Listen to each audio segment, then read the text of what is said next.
OK, je voudrais développer un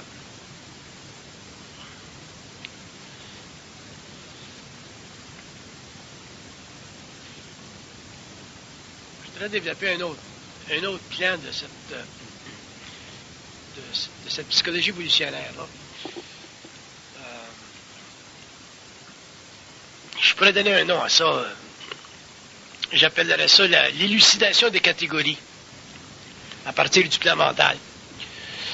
Qu'est-ce que je veux dire par l'élucidation des catégories? L'être humain est en recherche constante. Et pour lui, la recherche, c'est le questionnement. Et le questionnement, ça lui permet de satisfaire la partie mentale de son ego. Et cette partie mentale-là, bien qu'elle soit nécessaire sur le plan psychologique, elle devient totalement surannée ou surexposée sur le plan mental, parce que sur le plan mental, la réflexion n'existe pas pour donner à une question de valeur. C'est peut-être un petit peu difficile à saisir ce que je dis là, mais je vais revenir, je vais faire la reconnexion. Alors, quand je dis que sur le plan mental, la question n'a pas de valeur, je veux dire que la question ne sert pas à donner ou ne sert pas de support à la partie inférieure de l'intelligence, c'est-à-dire à l'ego intellectualisé.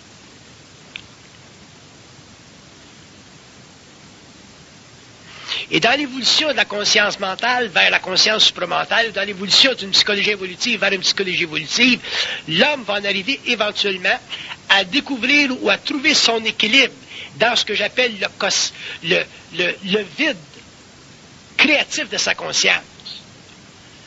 Quand l'homme aura découvert le vide créatif de sa conscience ou l'équilibre à l'intérieur de ce vide-là, l'homme, techniquement, n'aurait plus de questions à se poser.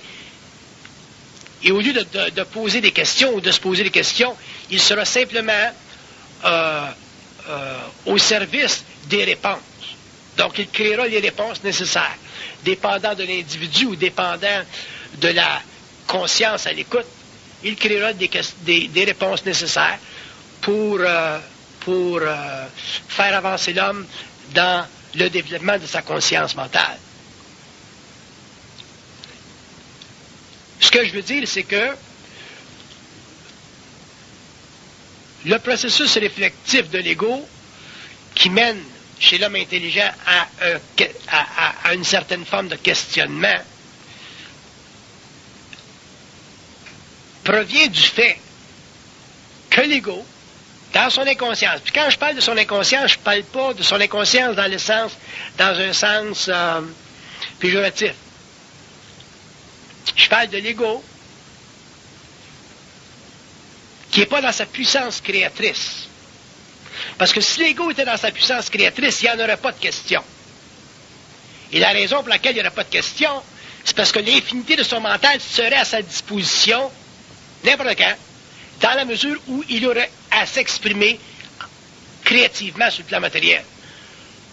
Donc, si un être est capable de s'exprimer créativement sur le plan matériel, c'est-à-dire techniquement pouvoir répondre à toutes les questions, à ce moment-là, il n'y a plus cette partie de son mental qui questionne, donc cette partie de son mental évolutif qui cherche à comprendre la vie, disparaîtrait au profit d'une conscience mentale créative qui est instantanément capable ou douée pour exprimer dans cet instant-là,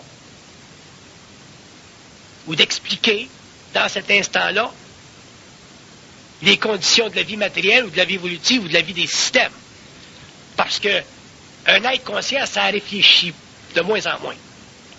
Alors qu'un être inconscient réfléchit techniquement de plus en plus, parce qu'il essaie de cerner l'infinité. Donc le processus de questionnement qui existe chez l'homme fait partie de sa tendance naturelle à vouloir cerner l'infinité. Et ça fait partie de la qualité de la curiosité de son intellect. Et c'est normal, ça fait partie de l'évolution. Mais à partir du moment où l'homme va passer à une autre phase dans sa relation avec l'invisible, il va être obligé éventuellement de cesser le processus de questionnement parce que l'invisible étant tellement vaste, si l'homme poursuit son questionnement intellectuel, il deviendrait extrêmement fatigué sur le plan mental et éventuellement, sa conscience s'évanouirait.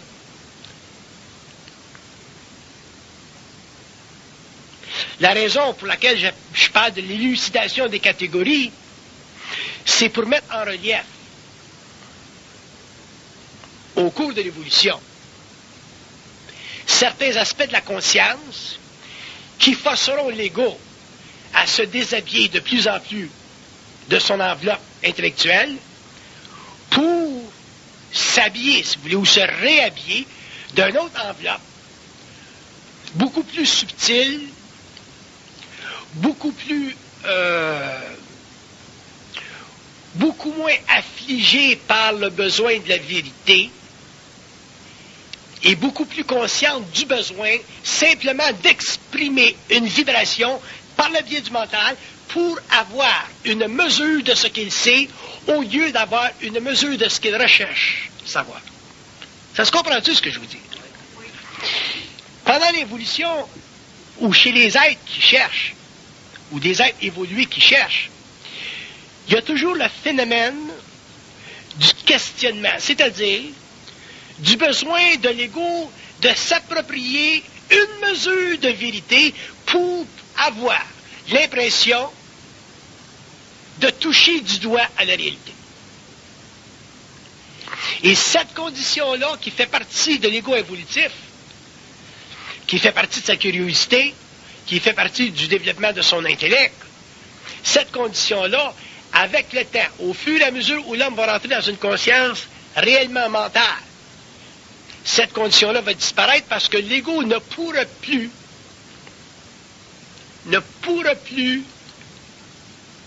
absorber le caractère partiel de la vérité. Il sera obligé simplement de se nourrir d'une vibration qui n'est pas, d'une manière ou d'une autre, liée aux besoins de la vérité, mais qui fait simplement partie de sa capacité d'expression en tant qu'être lumière. Ça se comprend-tu, ça? Quand l'homme va passer de l'évolution à l'évolution de la conscience mentale inférieure à une conscience plus avancée, l'homme sera déraciné, éventuellement, de son corps de désir intellectuel. Et le corps de désir intellectuel chez l'homme, c'est son besoin de mettre le doigt ou de toucher du doigt la réalité en passant par les catégories, c'est-à-dire par les valeurs qu'il donne aux formes et que lui, en tant qu'intellectuel ou en tant qu'être pensant, dont lui, en tant qu'être pensant, s'instruit pour avoir l'impression de savoir. Et l'impression de savoir fait partie du besoin de l'ego involutif, fait partie de la naissance de son esprit, mais en même temps fait partie de son instabilité. Donc le processus de questionnement fait partie de la naissance de l'esprit de l'homme, mais en même temps ça fait partie de son instabilité parce qu'il n'y a pas de finitude dans le questionnement. Autrement dit, il n'y a pas de limite à se questionner. C'est un petit peu comme les différentes questions d'infinité que l'ego, que l'intellect peut se poser. L'intellect a beaucoup de difficultés à traiter avec l'infinité. C'est difficile pour l'intellect, ou pour un ego intellectualisé, de pouvoir s'abstenir de penser que l'univers a une origine.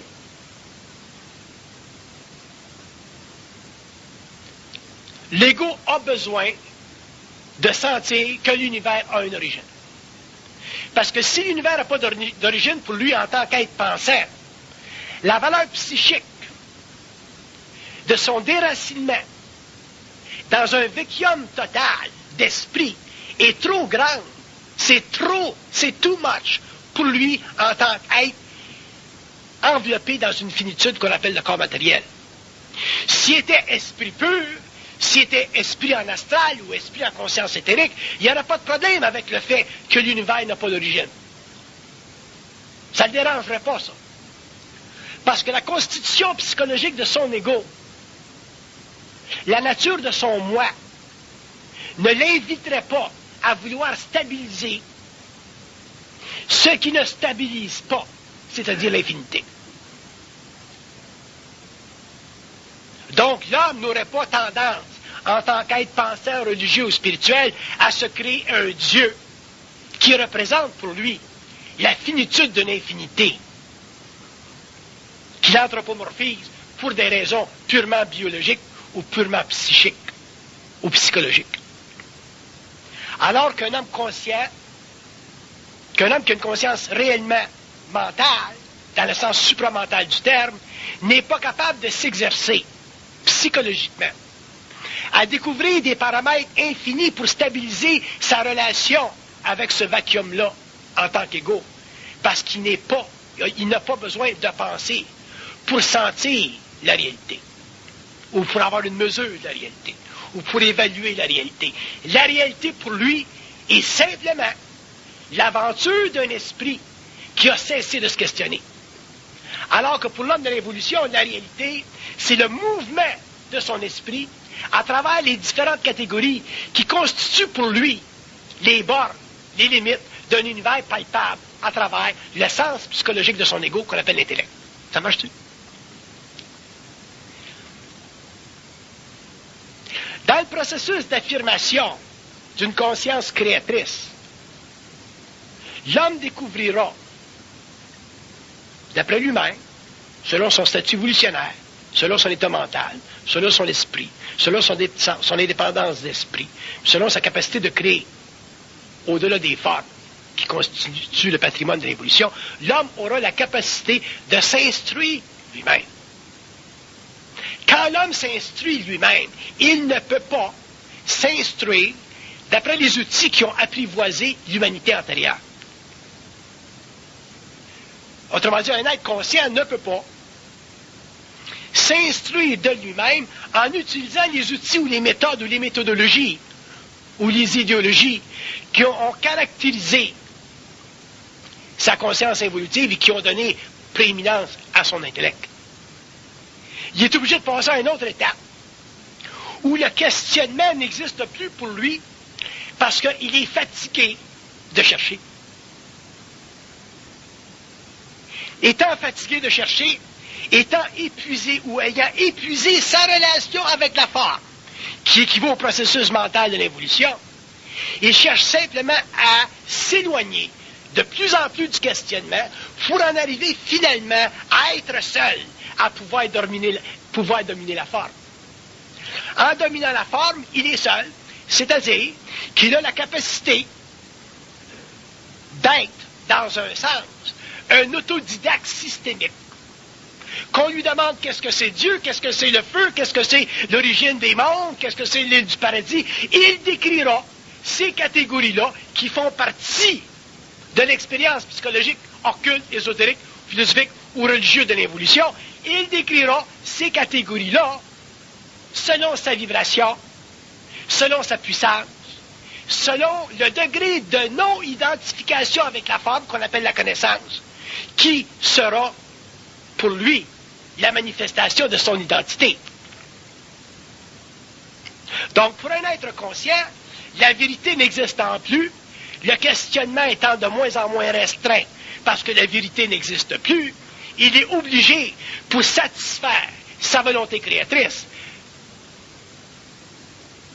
de dicter, d'établir, par lui-même, selon lui-même, les bornes de toute question.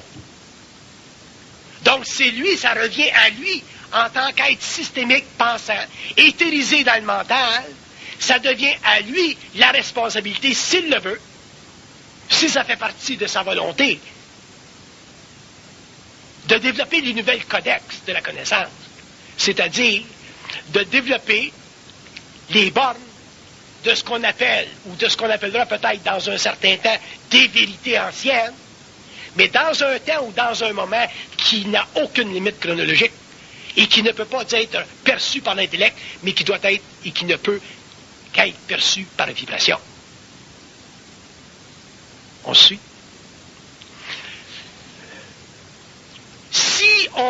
Si on me demandait d'écrire, de faire un dessin qui, succinctement, nous donnerait une appréciation purement psychologique de ce qu'on appelle l'intellect créatif. L'intellect créatif étant la conscience mentale. Le mouvement de la conscience mentale, c'est ceci. C'est un mouvement pur, simple, intégral, qui n'a aucune origine et qui n'a aucune fin, parce que la prise de conscience qui constitue la colonne vertébrale de ce mouvement d'énergie-là n'a pas de réflexion. Donc, n'ayant pas de réflexion dans cette prise de conscience, le concept de l'origine et le concept de la fin ne peut pas exister. Donc, les paramètres, les valeurs qui sont nécessaires pour délimiter ce qu'on appelle la vérité n'existent plus. Alors que, pour l'intellect, le même graphique qui servira à en exposer une sorte de... à l'exposer un peu visuellement, l'intellect, ça serait ça. Alors, ce mouvement-là, qui est infini en soi, est totalement désordonné. Parce que dans ce mouvement-là, le mouvement essentiel de l'esprit ne peut pas retracer le début ou la fin de son expression. Alors que dans l'intelligence intégrale, la conscience est capable de mettre le doigt sur le début ou la fin de son expression en disant que le début n'existe pas et la fin non plus. Alors que l'intellect, lui, va être obligé de mettre le doigt sur la fin ou le début de son expression en souffrant l'impuissance des définir.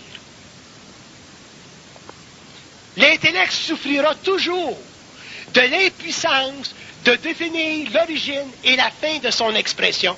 Et c'est ça qui a créé, pendant des siècles, surtout dans les temps modernes, le fameux angst existentiel dont je parlais, Schopenhauer. Ou la fameuse crise existentielle qui a été mise à la face du monde par Jean-Paul Sartre. Ce mouvement-là de l'esprit humain moderne, qui est rendu extrêmement complexe, est devenu pour l'homme, pour l'ego, qui recherche la vérité, une forêt à l'intérieur duquel il est impossible de se retrouver par compas. Et la conscience de ceci ne peut pas être révélée à soi par philosophie, parce que la philosophie utilise les mêmes stratèges que l'intellect. Donc, la découverte de la différence entre ce mouvement de conscience-là et celui de l'intelligence rationnelle ne peut être basée ou ne peut dériver que dans la présence de l'esprit qui domine la question. Si votre esprit ne domine pas votre question, c'est votre ego qui la développe ou qui la maintient ou qui la cultive. Si votre esprit domine votre question, vous verrez que dans votre relation mentale avec l'esprit, il y aura des choses que vous pourrez questionner, il y aura des choses que vous ne pourrez pas questionner. Et si votre esprit est extrêmement présent, vous sentirez que votre esprit a un appointement très dirigé sur et contre votre intellect à un point où votre esprit, un jour, pourra vous soutirer complètement votre mémoire pour vous faire saisir, finalement, dans un instant, que vous n'avez même pas la liberté de penser. Quand l'homme aura réalisé qu'il n'a même pas la liberté de penser, son mouvement puéril, psychologique, évolutif, involutif, existentiel, plein d'anxiété, parce qu'il recherche la vérité, donc le terminal de son mouvement, cet homme-là sera obligé finalement d'admettre que l'origine de la pensée, La fonction de la pensée, le mouvement de la pensée, n'est pas déterminé par les doctrines de l'ego, c'est-à-dire par les besoins existentiels de sa recherche pour découvrir ce qu'on appelle la vérité. Donc ce sera pour l'homme un grand choc, une grande réalisation. Une réalisation qu'il ne pourra pas contester parce qu'elle fera partie de l'éveil de son esprit. Une fois l'homme dans l'éveil de son esprit, il n'aura plus besoin de faire de la recherche ou de questionner ou de se questionner parce que son esprit étant suffisamment présent, autrement dit suffisamment en alliance avec son ego, que son esprit pourra finalement, très très délicatement, lui suggérer que la question est sans importance. Quand l'homme, en tant qu'ego, deviendra conscient que la question la plus importante est sans importance, l'homme commencera à se reposer l'esprit et finalement pourra commencer à bénéficier de cette présence ineffable qu'on appelle l'esprit, pour plus tard en découvrir des aspects un peu plus onéreux dans une initiation dirigée.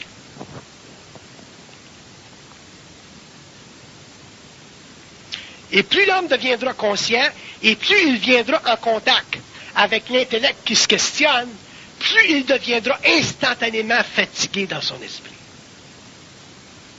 Vous sentirez la fatigue.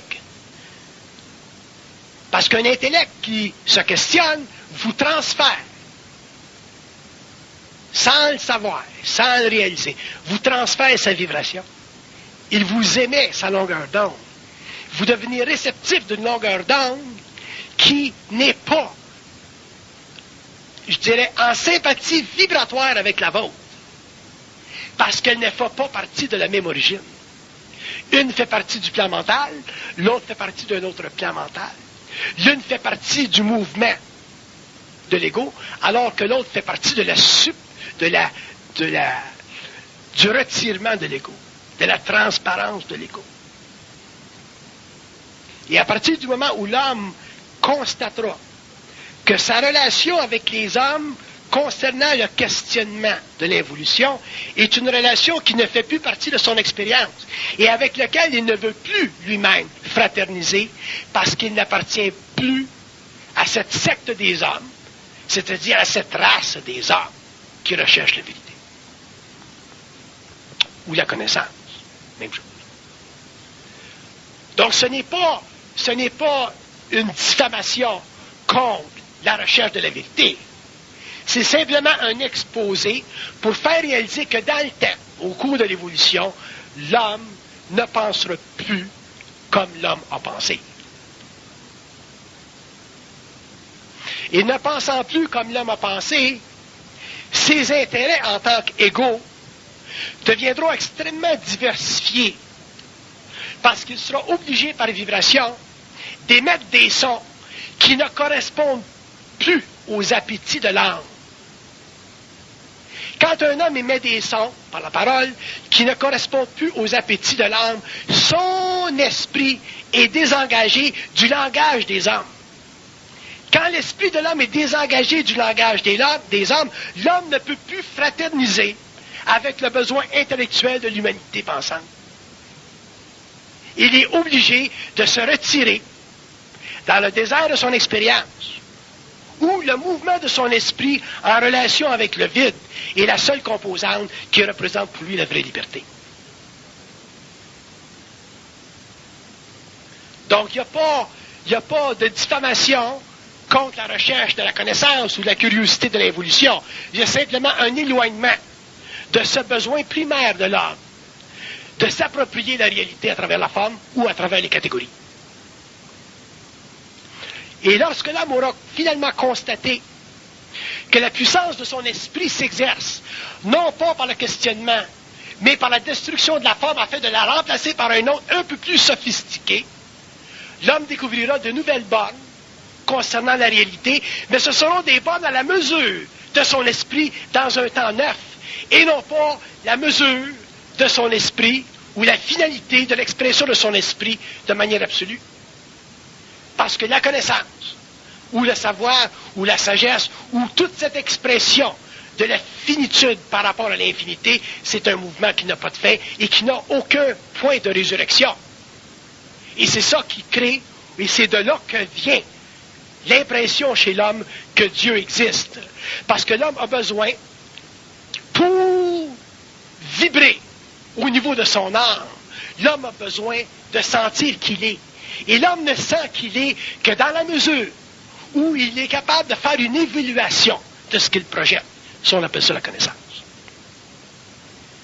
Et dans la mesure où les hommes auront finalement cassé avec le CD ou le disque dur de la mémoire humaine, l'homme finalement pourra créer une nouvelle technologie, c'est-à-dire créer une nouvelle façon d'exprimer son savoir, mais sans fin, sans finalité, sans questionnement et sans besoin chez lui, en tant qu'égo, de vouloir ou d'avoir besoin de s'approprier des catégories qui définissent tangiblement ou intangiblement la réalité.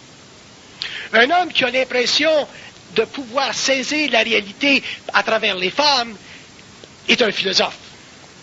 Alors qu'un homme qui a la capacité de décrire la réalité en utilisant les femmes simplement pour encapsuler son énergie créative, n'est plus un philosophe. Il est simplement une lumière passagère qui vibre dans un monde ou sur un plan quelconque.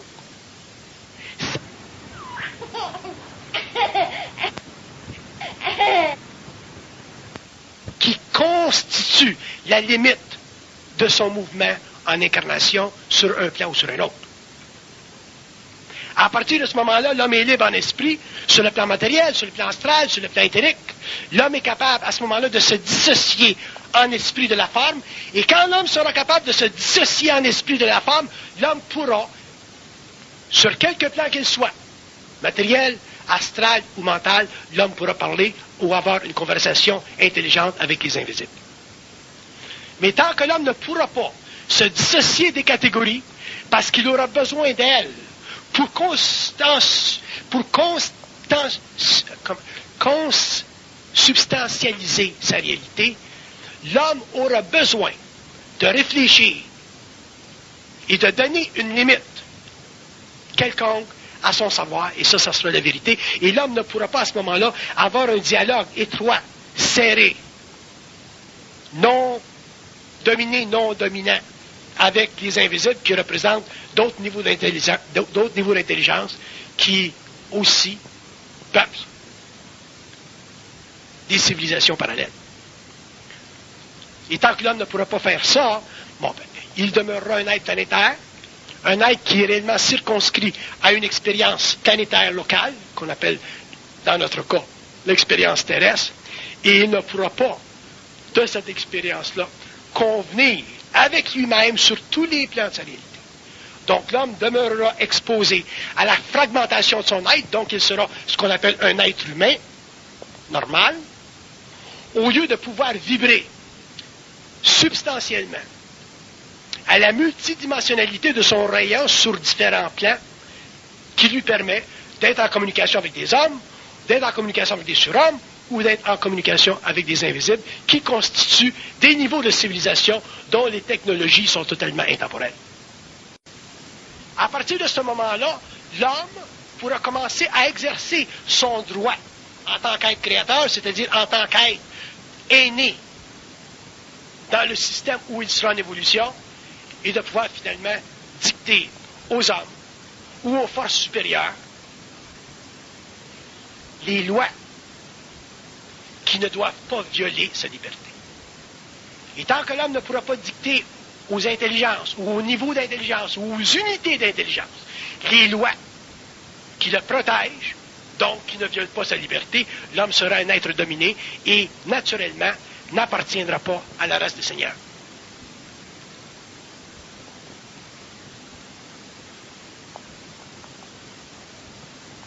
Nous avons sur la Terre, à cause de notre expérience, à cause de la nature de l'âme, donc à cause de la nature de notre mémoire, nous avons sur la Terre l'impression que nous sommes limités. C'est-à-dire qu'il existe pour nous des bornes dans l'achèvement de notre incarnation. Et pour la plupart des hommes, pour la majorité des hommes, la borne fondamentale, la borne la plus explicite, c'est la mort du corps physique, donc la mort astrale. Alors que l'homme, au cours de l'évolution, lorsqu'il se sera finalement constitué en une unité de conscience intégrée, ne vivra pas la mort astrale comme l'a vécu l'homme de l'évolution. Il passera à côté du plan astral pour entrer dans le plan éthérique et finalement établir un lien universel avec ce que nous appelons aujourd'hui l'ajusteur de pensée, c'est-à-dire cette force, cette lumière, qui est l'autre pôle de sa réalité, qu'on appelle pour le moment le pôle cosmique de sa réalité, le moi cosmique de sa réalité, mais qui en fait représente l'ultime illusion de son essence incarnée. Et quand l'homme aura réalisé que cette entité, que cet ajusteur de pensée est l'ultime illusion de son essence incarnée, l'homme reprendra sur la terre, ou sur quelque plan qu'il soit, il reprendra pour sa propre exécution le droit de parole, le droit d'expression, le droit de définir. Il sera en même temps juge et jugé. Il pourra, sans aucun fléchissement de sa conscience, il pourra dire l'éternel, ça se décrit comme ça, l'intemporel, ça se décrit comme ça, ce qu'on appelait Dieu, ça se décrit comme ça, les civilisations par elles, ça se décrit comme ça, le terme esprit veut dire telle chose, ainsi de suite, ainsi de suite. Il n'y aura plus chez l'homme de limite imposée à sa conscience créatrice par des catégories qui, pendant l'évolution, ont servi à constituer chez lui, par mouvements successifs, par vagues successives, le fardeau fondamental de son existence qu'on appelle la crainte. Et si l'homme ne sait pas, si l'homme n'est pas capable de pénétrer les arcanes de la réalité, c'est-à-dire s'il n'est pas capable de s'inviter lui-même à définir en tant que juge les limites de monde qui constituent les projections de son mouvement, l'homme, s'il ne peut pas faire ça, il est obligé de se considérer comme un esclave de la connaissance. Et étant un esclave de la connaissance, quelle que soit la qualité qu'on puisse apposer à cette forme d'esclavage-là sur la terre, ça représente toujours pour lui une limite à sa liberté, parce qu'il ne peut pas contester, donner d'expansion, d'éliminer ou de remplacer les catégories qui ont servi à son développement intellectuel.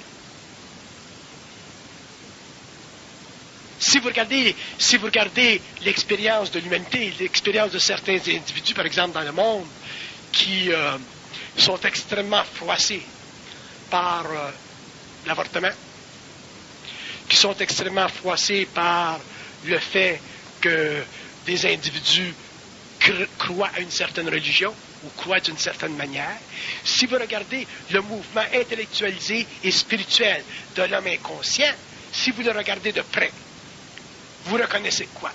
Vous reconnaissez que dans tous ces mouvements-là, quelle que soit la bonne volonté, il y a toujours l'atrophie de l'intelligence. Il y a toujours la domination de l'autre. Il y a toujours la sermentation personnelle d'avoir la clé à la vérité. Il y a toujours le besoin de révolutionner la conscience des autres pour s'approprier les autres. Il y a toujours le besoin chez l'homme d'éteindre le peu de lumière qui existe chez les autres afin de créer les nouvelles dictatures. C'est pour ça que l'homme conscient, l'homme de cette prochaine époque, qu'on a beaucoup de difficultés aujourd'hui à définir, parce que nous sommes dans un temps où la télépathie n'est pas au service de la conscience entre les hommes.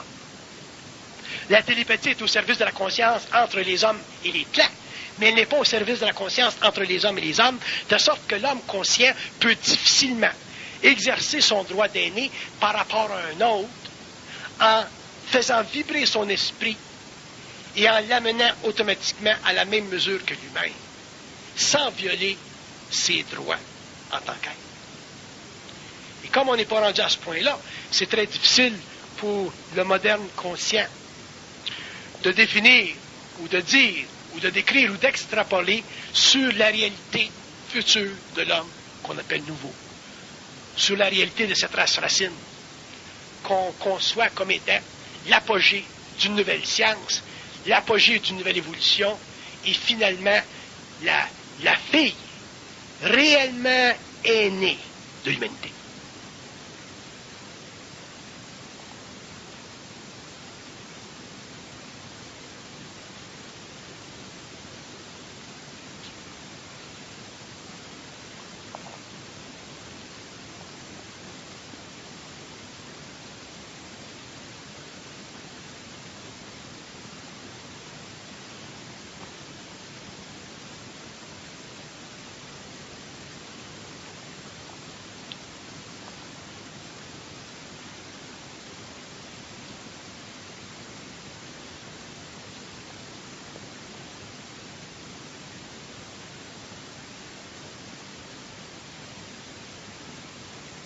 Question.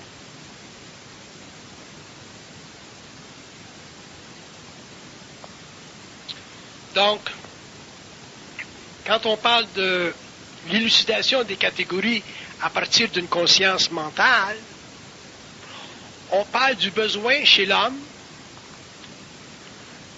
d'exprimer une opposition instantanée par rapport à une catégorie qui lui est présentée pour des raisons de recherche ou de définition de la réalité. Et ça, c'est pas évident pour l'homme en général parce que se mettre en opposition avec une catégorie, ça l'invite à définir la réalité par rapport à lui-même, ce qu'il ne peut pas faire encore.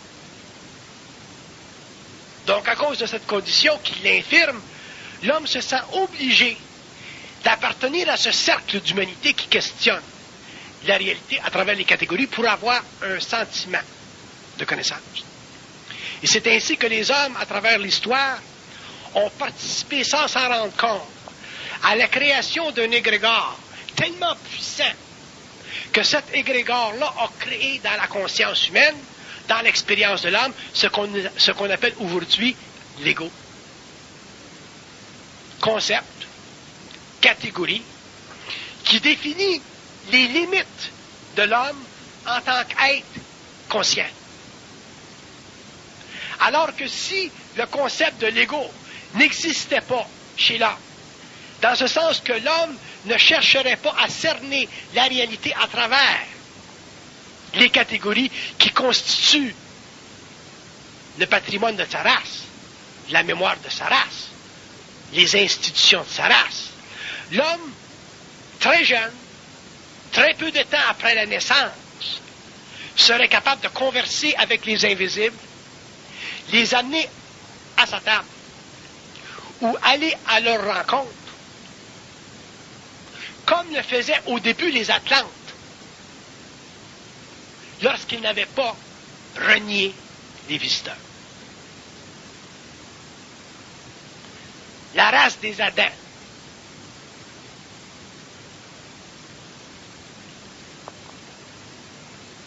le plus grand piège de la conscience humaine, le plus grand piège de l'homme, de l'évolution, c'est la recherche de sa vérité, de la vérité, et dans un même temps, c'est ça qui l'a affranchi de la pauvreté primaire de son esprit, pour l'amener, le plonger dans une pauvreté secondaire, qui est son incapacité aujourd'hui de reconnaître sa source, qui est une incapacité aujourd'hui d'être en communication avec sa source, et aussi de son incapacité aujourd'hui de pouvoir, seul, créativement, éteindre sa soif de la vérité. Ce que l'initiation le forcera ou l'invitera à faire.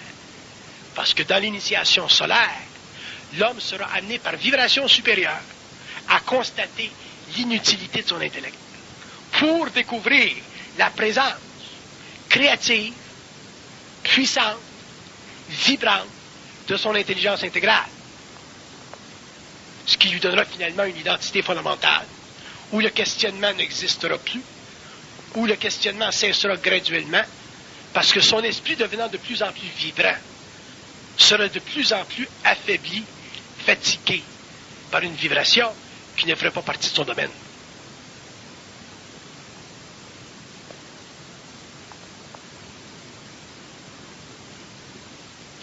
Je touche un peu cette condition, cette question-là, parce qu'elle m'a été présentée, le contexte général m'a été présenté, et quand on me présente un contexte quelconque, j'essaie de l'utiliser pour jeter un peu plus de lumière sur le fait que l'homme est beaucoup plus présent, beaucoup plus capable de définir le réel que son intellect lui en donne l'impression. Par contre, l'habitude de traiter les catégories d'une manière un peu aristotélienne fait de lui un être forcé de se souvenir. Et tant que l'ego se souviendra, tant que l'ego participera à la mémoire de sa race, il ne pourra pas contravenir, s'opposer à la diffamation de son intelligence, au rétrécissement de son canal. Il ne pourra pas exposer pendant cette période planétaire où il est incarné, il ne pourra pas exposer à l'humanité les fleurs du mal. Les fleurs du mal étant les fils égrégoriens du principe luciférien. Ce que j'appelle la connaissance de l'évolution. Je n'utilise pas le terme fleurs du mal dans le sens judéo-chrétien du terme. Je l'explique simplement pour faire comprendre que la relation entre la liberté et l'esclavage, la relation entre la connaissance et la sagesse fondamentale, la relation entre l'infinité psychique de l'ego et la limite intellectuelle de son territoire apprivoisé par la culture, représente pour l'homme le plus grand défi à son évolution.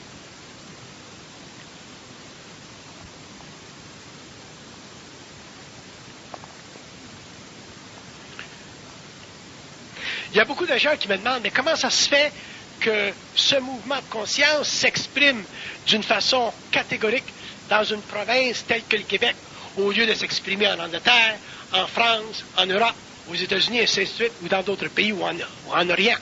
Et la raison est très simple. Très simple. Dans ce pays qu'on appelle le Québec, la simplicité psychologique de l'ego, de par sa nature, de par son histoire, de par l'effondrement des grandes catégories intellectuelles, amène l'homme plus facilement à puiser dans sa nature que ce serait le cas dans des civilisations ou dans des territoires un peu plus huppés de notre modernité.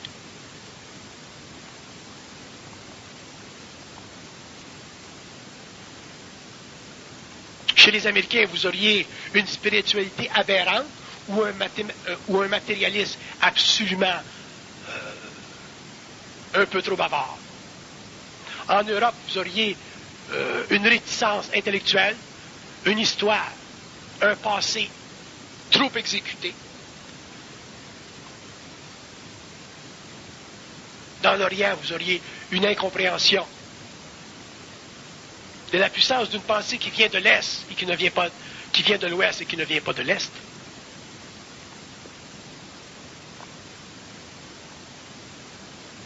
Donc le Québec, c'est un pays de choix.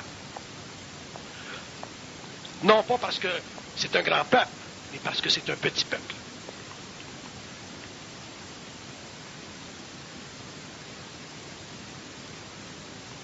Ce n'est pas une diffamation. C'est simplement une observation démographique, historique, qui permet finalement à une petite lumière de se placer dans le monde sans être reconnue pour ce qu'elle est. Et ça, c'est ce qui constitue, ou c'est ce qui se constituera, la nature de la relation entre un peuple d'un certain temps et un peuple d'un autre temps.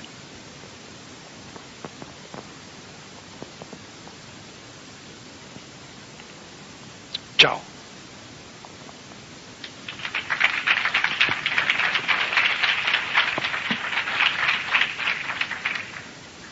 question?